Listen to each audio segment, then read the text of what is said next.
Bólusetning gegn COVID-19 hefst hér á landi í byrjun næsta árs og vonir standa til að búið verði að bólusetja 75% landsmanna fyrir lok mars. Bólusetningin verður gjaldfrjáls. Fréttir væntanlegt bóluefni hafa haft jákvæð áhrif á gengi íslensku krónunnar sem hefur styrkst á undanförnum dögum. Nokkuð skiptar skoðanir eru þó hvort fólk ætli í bólusetningu leið og það stendur til boða.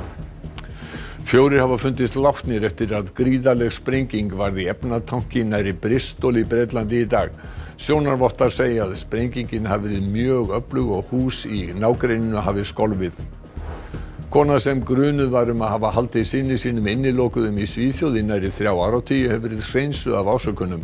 Saksóknari telur samfélagið hafa brugðist mæðgininum. Engin landshluti hefur sloppið við óveðri sem staðið hefur frá því í gær. Margir fjallvegir voru lokaðir í allan dag og víða ófærð innan bæjar.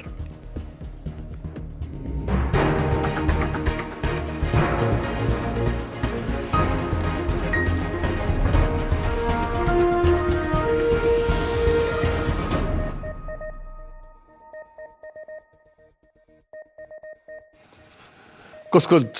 Það verður skrifað undir samning Íslands við Pfizer, framleiðanda bóluefnis, í næstu viku kaup á bóluefni fyrir 85.000 manns. Þegar hefur verið samið við AstraZeneca bóluefni fyrir 115.000 manns og samningur við Moderna í undirbúningi. Þetta kom fram í máli heilbrigðisráðherra á Alþingi í dag. Og á Alþingi Jóhanna Vigdís Hjaltadóttir. Þetta hljóta að teljast ánægjulega fréttir, Jóhanna Vigdís. Jú, það alveg rétt, en það sagði heilbrigðisráðherra hér á Alþingi í dag að það væri ástæða til bjartsýni, en það sæist nú ljósið við enda gangana. Það á að tryggja öllum landsmönnum bóluefni og það stefnt að því að verði búið að bólusetja 75% landsmanna í lok mars. Bólusetningin verður gjaldfrjáls eins og fram hefur komið og það búið að birta reglugerð þar sem kveðið á forgangsröðunina. Það verður lögð áherslu á það að bólusetja fyrst þau sem eru í framlínunni í baráttu við sjúkdóminn, svo sem heilbrigðisstarfsfólk og annað starfsfólk á bráðamóttökum og gjörgæsludeildum og á deildum fyrir sjúklinga sem hafa smitast af COVID-19. Einnig heilbrigðisstarfsmenn sem framkvæma sýnatökur vegna sjúkdómsins og starfsfólk hjúkrunar- og dvalarheimila, bólusetning einstaklinga sem dvelja á hjúkrunar- og dvalarheimilum og öldrunardeildum sjúkrahúsa verður einnig í miklum forgangi. Við getum hafið bólusetningar á fyrstu vikum nýs árs og að markmiðum bólusetningar verði náð það bil á fyrsta ársfjórðungi ársins. Jóhanna Vigdís, það kom fram í umræðum eftir skýrslu heilbrigðisráðherra ýmis sjónarmið. Hvað það sem brennur helst á þingmönnum? Það þetta margt sem brennur á þingmönnum, til dæmis málefni afreksfólks í íþróttum í miðjum heimsfaraldri brennur á þingmönnum og líka hvernig að koma til dæmis upplýsingum til fólks af erlendum uppruna.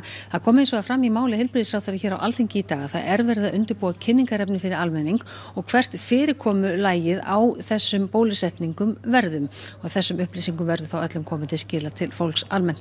En það líka margt annað sem brennur á þingmönnum. Fyrirséð að þörf verður á kröftugum mótspyrnuaðgerðum gegn þeim lýðheilsuvandamálum sem munu koma upp úr kafinu. Því vil ég spyrja hæstvirtan ráðherra það hvernig hefur verið fylgst með þróun heilsufars þjóðarinnar meðfram faraldrinum og út frá afleiðingum sóttvarnaaðgerða. Við ætlum að læra mikið af þessu, við ætlum að taka margt út úr þessu. Við þurfum líka að hafa sjónar á því og ég skora á okkur öll að taka út hvað lærðum við, hvað jákvætt og hvað getum við tekið áfram með okkur út úr þessu. Það eru aðeins misvísandi skilaboð í fréttum, annars vegar frá forstjóra Lyfjastofnunar í fréttum í gær sem talaði líklega bólusetningu strax í byrjun janúar og síðan í ummælum sóttvarnalæknis á upplýsingafundi í dag þar sem hann talaði raunhæfa bjartsýni. Það ábyrgt að segja það að við munum sjá bólusetningar á fyrsta fjórðungi næsta árs og þær munu hefjast snemma á því tímabili. Já, þetta var á Alþingi hér fyrr í dag, en Þórólfur Guðnason sóttvarnalæknir, hann heldur svartsýnni heldur en heilbrigðisráðherra vegna þess að hann, og þetta var á upplýsingafundi almannavarna í dag, vegna þess að hann telur að þessi ólíklegt að bólusetningar geti hafist í byrjun næsta árs. Hið rétta að Lyfjastofnun Evrópu á eftir að gefa álit sitt á bóluefninu frá Pfizer og mun sennilega gera það í síðasta lagi núna í lok desember. Verði niðurstaðan jákvæð má búast við að dreifing geti hafist fljótlega eftir það, en nákvæmlega hvenær og hvernig það verður gert erfitt að segja til þessari stundu. Það því ótímabært á þessari stundu að nánast gera ráð fyrir að bólusetning hefjist fljótlega eftir áramótin. Auðvitað yrðu það ánægjulega fréttir ef svo verður, en ég held að það sé ekki hægt að ganga út frá því sem vísu á þessari stundu. Ég vil því hvetja til raunhæfrar bjartsýni hvað varðar tímasetningu bólusetningar hér á landi. Við verðum því áfram að viðhafa þær sóttvarnir sem við höfum verið að viðhafa, þar til að stór hluti þjóðarinnar hefur verið bólusettur. Ég vil einnig minna á að áhrif bólusetningar hjá einstaklingum sjást ekki fyrr en 1 mánuði eftir að fyrsti skammtur hefur verið gefinn. Pössum okkur þannig á því að láta ekki jákvæðar fréttir af bóluefnum leiða til þess að við hættum að passa okkur í sóttvörnum, því það mun einungis leiða til uppsveiflu í faraldrinum aftur. Það taka nú sennilega flestir undir þessi orð, en þess má geta að Þórólfur Guðnason verði gestur Einars Þorsteinssonar í Kastljósi sem hefst strax að loknum veðurfréttum. En þótt margt brenni á þingmönnum þá brennur auðvitað mjög margt á þjóðinni. Við fórum á stúfana og spurðum fólk hvort það ætlaði almennt að láta bólusetja sig. Ætlar þú að láta bólusetja fyrir COVID-19 leið að það standi til boða? Nei, ég ætla ekki að gera það. Ekki í mínu tilfelli. En ég með grímu og sinni þessu reglum. En einhver ástæða fyrir því að þú vilt ekki láta bólusetja þig? Já, það eru margþættar svona þannig. Ég kannski einhver samsæri sinni eða eitthvað, ég veit ekki. Ég tel bara að ég standi það frekar af mér heldur þessar bólusetningar. Ég hef ekki heyrt góða hluti af þeim. Ég ætla nú að sjá hvernig það fer út í Englandi held ég. Og svo tek ég ákvörðun. Já, ég mun gera það. Alveg hygglust. Já, auðvitað. Ætlar þú að láta bólusetja fyrir COVID-19 leið og það standi til boða? Já, svona fljótlega reikna ég með. Ekki strax? Verður maður ekki að sjá hvernig það kemur út í Bretlandi? Já, ekki spurning. Mér líst ágætlega á það. Það er kannski, það er samt að gefa því tíma til að skoða afleiðingar af bólusetningunni. Ekki endilega að rjúka af stað. Myndið þú láta bólusetja fyrir COVID-19 leið og það standi til boða? Alveg hygglust. Ég reikna með því, já. Ég reikna með því.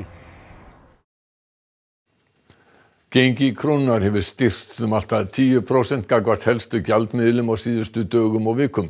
Forstöðumaður hagfræðideildar Landsbankans segir að jákvæðar fréttir af þróun bóluefna gegn kórónuveirunni hafi aukið bjartsýni á gjaldeyrismarkaði. Krónan veiktist mikið eftir að faraldurinn hófst í vor. Verulega dró úr gjaldeyristekjum þegar ferðaþjónustan stöðvaðist og á sama tíma varð samdráttur í útflutningi á sjávarafurðum. Síðustu vikur og daga hefur krónan hins vegar verið að styrkjast gagnvart helstu gjaldmiðlum. Í byrjun nóvembermánaðar kostaði 1 bandaríkjadalur 140 krónur en kostar nú 126 krónur. Pundið hefur farið úr 181 krónu niður í 169, evran úr 163 krónum í 152 og danska krónan úr tæpum 22 íslenskum krónum í 20,5. Já, það er svona einhvern tvennt kannski sem skýrir þetta. Fyrsta lagi mjög jákvæðar fréttir af þróun bóluefnis. Þannig að það er að draga úr óvissu varðandi hvenær faraldurinn mun ljúka. Og í öðru lagi þá var mjög stór erlendur aðili í ríkisskuldabréfum að selja út af markaðnum hérna í október og hann er búinn að loka sinni stöðu. Þannig að straumurinn er að breytast, það er að verða meira nettóinnflæði á markaði núna heldur en útflæði eins og var áður. Þannig að krónan hefur verið að styrkjast nokkuð hratt síðustu daga. Daniel segir erfitt að spá hvort krónan haldi áfram að styrkjast, gengið sé þó enn mun lægra en það var áður en faraldurinn skall á. Góðu tíðindir eru þau að þetta mun hjálpa mjög vel við að ná verðbólgun aftur niður. Hún stendi það að verðbólgan færi yfir 4% upp ára áramótum, en þessi þróun á síðustu daga mun hjálpa verulega við það að ná niður verðbólguþróunni. Og haldi krónan sér á svipuðum slóðum og hún er í dag, þá ég vona því að verðbólgan muni koma mjög hratt niður eftir áramót. Nýfrétt, maður fór niður vög rétt austan við Selfoss nú á 7. tímanum. Lögregla Sjúkraflutningamenn og björgunarsveitir eru enn við störf og Sveinn Kristján Rúnarsson yfirlögregluþjónn sagði ekki vitað hvort maðurinn væri slasaður. Hann sagði að slysið væri ekki í Ölfusá heldur í læk eða vatni austan við Selfoss. Fjöldi þeirra sem eru á sjúkrahúsi með COVID-19 í Bandaríkjunum fór yfir 100.000 í fyrsta sinn í gær. Embættismenn vestanhafs brýna fyrir almenningi að fara að tilmælum yfirvalda en fylgja þeim þó sumir hverjir ekki sjálfir. Af nærri 1,5 milljón sýna greindust 200.000 ný smit í Bandaríkjunum í gær, sem met, og hátt í 3.000 létust. Dauðsföllur orðin nærri 275.000 og eru hvergi fleiri. We're likely to lose another 250,000 people dead between now and January. You hear me? Because people aren't paying attention. Embættismenn virðast sumir sjálfir ekki taka varnarorðum alvarlega. Meðal annars brá borgarstjóri Austin sér með fjölskyldunni til Mexíkó. I recognize that the fact that I took that trip and at the same time was continuing to urge people to be cautious is confusing. Utanríkisráðherrann Mike Pompeo hefur svo boðið til veglegrar jólaveislu fyrir sendiherra og aðra diplómata í Washington. Bergdís Ellertsdóttir, sendiherra Íslands í Bandaríkjunum, meðal þeirra sem eru á gestalista, en hún verður hér á landi og þiggur því ekki boðið samkvæmt upplýsingum úr utanríkisráðuneytinu. Á meðan faraldurinn breiðist enn hraðar út, heldur lögfræðiteymi Donalds Trumps svo áfram að reyna að hafa áhrif á úrslit forsetakosningana. Hingað til hefur það þó engu skilað og meðal annars jókst forskot Joe Bidens eftir endurtalningu í Wisconsin. Trump sendi út langa ræðu í gær þar sem hann ítrekkaði ásakanir kosningasvindl. This may be the most important speech I've ever made. Bæði Twitter og Facebook merktu færslur með ræðu forsetans þannig að þær færu misvísandi eða röng skilaboð. Á meðan snúa æ fleiri repúblikanar baki við forsetanum, til að mynda dómsmálaráðherrann William Barr, sem segir engar sannanir vera fyrir kosningasvindli. He is trying to sow doubt about the results, despite the fact that there is no evidence of widespread voter fraud. And the president seems to be trying to do that because he wants to preserve the enthusiasm of his base for whatever he does next. Og forsetinn fráferandi virtist í fjölmennri jólaveislu í Hvíta húsinu í vikunni hafa gefið í skyn að hann gæti boðið sig fram á ný.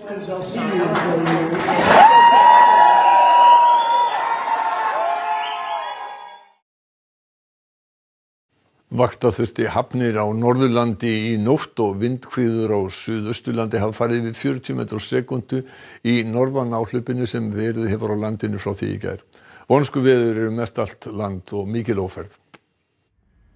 Engin landshluti hefur sloppið við þetta óveður en þar sem snjór og ófærð hefur ekki truflað umferð hefur sandfok séð til þess. Margir fjallvegir sem teftust í gær eru enn lokaðir, ýmist vegna snjóflóðahættu eða eru hreinlega ófærir. En það líka ófærð víða innanbæjar og sást varla á milli húsa í vestu byljunum í dag. Þrátt fyrir þetta hefur ekki verið mikið að gera hjá björgunarsveitum enda fólk lítið verið á ferðinni. Þó fuku 2 bílar út af á Reykjanesbraut í mikilli hálku síðdegis, flutningabíll og sendibíll. Ekki urðu alvarleg slys á fólki. Þá valt flutningabíll og lenti utan vegar á veginum Þröskulda. Einna mestar áhyggjur hafa verið hjá hafnarstarfsmönnum sem stóðu vaktina fram á nótt. Það mjög hásjávað, á háflóði hefur sumstaðar flotið upp á bryggjur og mikil ókyrrð hefur fyllt sjóganginum. Það var orðið rólegt í Húsavíkurhöfn á háflóðinu í dag en þar vel fylgst með bátum og öðrum búnaði. Já, flæddi aðeins í hádeginu í gær. Þá kom svona út hálfhæðanda flæddi svona aðeins upp á Miðhafnarsvæðið, það svona lægsti punktur í okkur. Í gær var gripið til þess ráðs að færa alla stærri báta af flotbryggjunum hér í Húsavíkurhöfn og festa á hér við land. Og eins og við sjáum að þá eru hvalabátar norðursiglingar rækilega bundnir hér við bryggjuna. Við erum nú sem betur fyrir með mjög svona öfluga aðila hérna við bryggjuna, þannig að menn sinna sínum bátum vel og þeir voru hérna margir niður á bryggju í gær einmitt til að vera til taks ef eitthvað gerist. Hvernig sérðu fyrir næstu dag? Er þetta að verða búið? Já, þetta á að ganga niður í kvöld og í nótt, snúa sér í sunnanáttir á morgun og þá verður bara komið blíða. Ólafur Helgi Kjartansson, fyrrverandi lögreglustjóri á Suðurnesjum, kominn í leyfi frá störfum í dómsmálaráðuneytinu.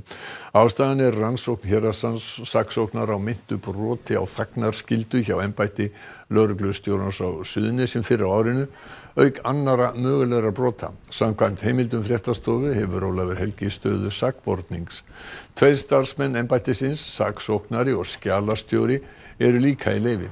Ólafur Helgi lét af starfi lögreglustjóra í ágúst eftir langvinnar erjur hjá embættinu og tók við starfi sérfræðings í landamæramálum í ráðuneytinu. Tímabundinn eftirmaður hans í lögreglustjórastólnum tilkynnti meint brot til héraðssaksóknara í október. 70 kona sem var handtekin grunuð að hafa haldið syni sínum föngnum og heimili þeirra í Svíþjóð í nærri 30 ár hefur verið hreinsuð af grunum saknæmt athæfi. Saksóknari segir að samfélagið verði að bregðast við máli sem þessu. Upp komst málið á sunnudagskvöld eftir að frænka konunnar fór inn á heimilið og fann þar fertugan frænda sinn afar illa á sig kominn, vannærðan og nánast tannlausan eftir langa innilokun. Jag visste inte om han skulle känna igen mig eller inte. Men då ser han mig så fort lyset går på och då säger han mitt namn bara om igen. Konan var handtekin daginn eftir, grunuð frelsissviptingu og grófar líkamsmeiðingar en nú laus úr haldi þar sem rannsókn leiddi ekkert í ljós sem rökstyður þær ásakanir. Det finns inga låsta dörrar, inga låsta utrymmen och vi har heller inte kunnat hitta några rep eller liknande som tyder på att mannen har varit fastbunden eller förhindrad att lämna lägenheten. Saksóknari segir heldur ekki hægt að tengja líkamlegt ástand mannsins við ofbeldi. Málið hafi vakið óhug margra en það hjálpi engum að leita upp í sökudólg. Vem har gjort fel här? Och det är inte det fokus ska ligga på. Man måste försöka fånga upp individer som lever under såna här miserabla förhållanden och ge dem den hjälp som faktiskt, jag menar, samhället är skyldigt att ge dem.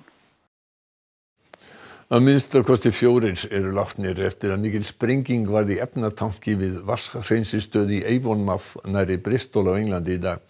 Að sögn sjónarvotta nötruðu húsi í nágrenninu þegar að tankurinn sprakk en talið að nokkrir starfsmenn hafi verið við vinnu uppi á tanknum þegar að sprengingin varð.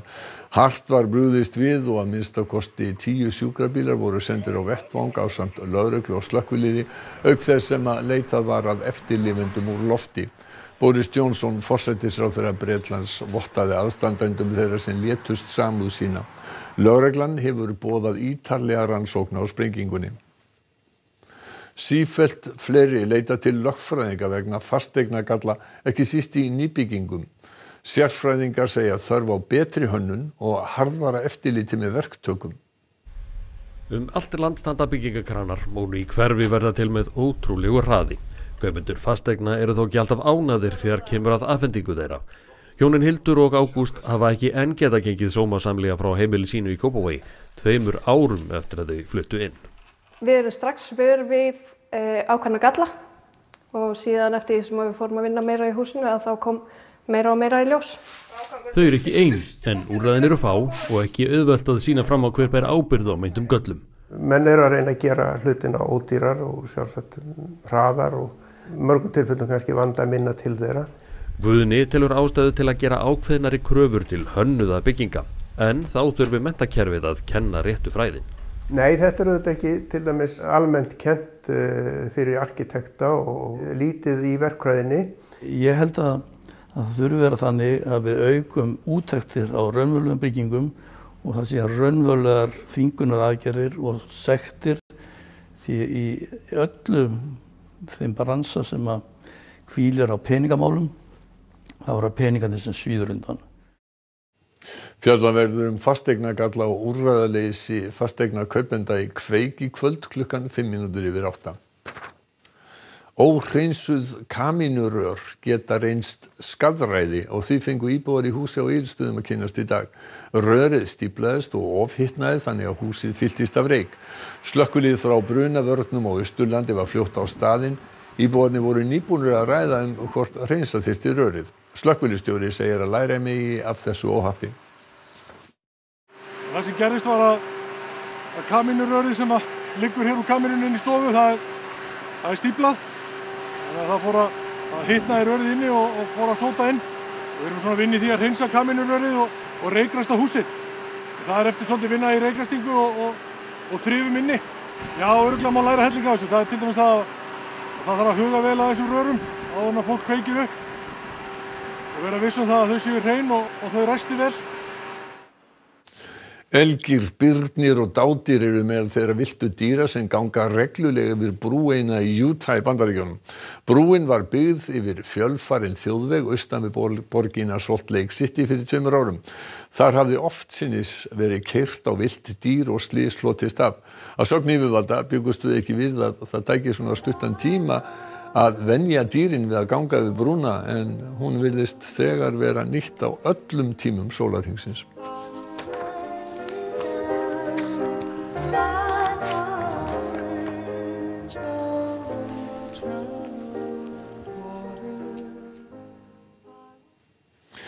Sigurður Jónsson veðurfræðingur spáir að dragi úr vindi seint í kvöld og nótt og létti smám saman til, fyrst norðvestan til.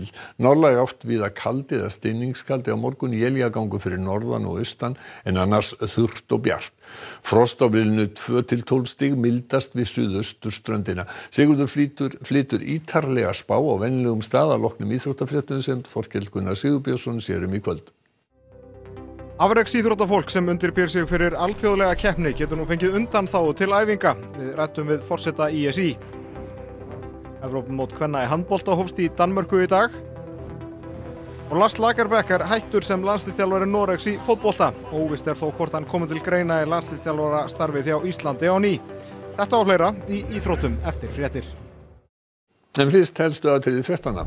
Heilbrigðisráðherra segir að bólusetning gegn COVID-19 hefjist hér á landi í byrjun næsta árs. Sóttvarnalæknir segir ótímabært að nánast gera ráð fyrir því að bólusetning hefjist fljótlega eftir áramótin. Fréttir væntanlegt bóluefni hafa haft jákvæð áhrif á gengi íslensku krónunnar sem hefur styrkst á undanförnum dögum. Nokkuð skiptar skoðanir eru þó hvort fólk ætli í bólusetningu leið og það stendur til boða. 4 hafa fundist látnir eftir að gríðarleg sprenging varð í efnatanki nærri Bristol í Bretlandi í dag. Sjónarvottar segja að sprengingin hafi verið mjög öflug og hús í nágrenninu hafi skolfið. Kona sem grunuð var að hafa haldið syni sínum innilokuðum í Svíþjóð í nærri 3 áratugi hefur verið hreinsuð af ásökunum. Saksóknari telur samfélagið hafa brugðist mæðginunum. Birta Björnsdóttir flytur ykkur næstu fréttir hér í sjónvarpinu og Þórhildur Þorkelsdóttir í útvarpinu klukkan 10 í kvöld. Þið munið svo að fréttaþýstir geta séð nýjar fréttir á vefnum ruv.is allan sólarhringinn. Verið sæl.